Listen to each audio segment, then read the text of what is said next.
জৈৱ সাৰ উৎপাদন।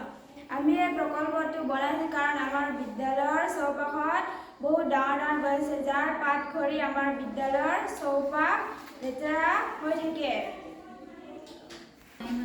সেই গছৰ পাতবোৰে আমাৰ বিদ্যালয়ৰ চৌপাশখনত বিভিন্ন ধৰণৰ বীজাণুৰ সৃষ্টি কৰে।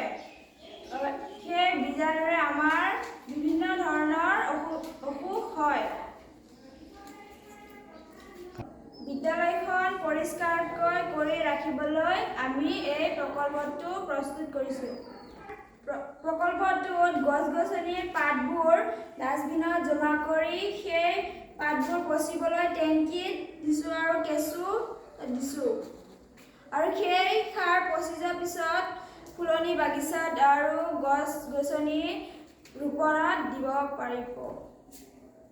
আমাৰ এই প্ৰকল্পটোৰ জৰিয়তে আমাৰ বিদ্যালয়ৰ লগতে আন আন বিদ্যালয়ত প্ৰদূষণ মুক্ত কৰি ৰাখিব পাৰিব।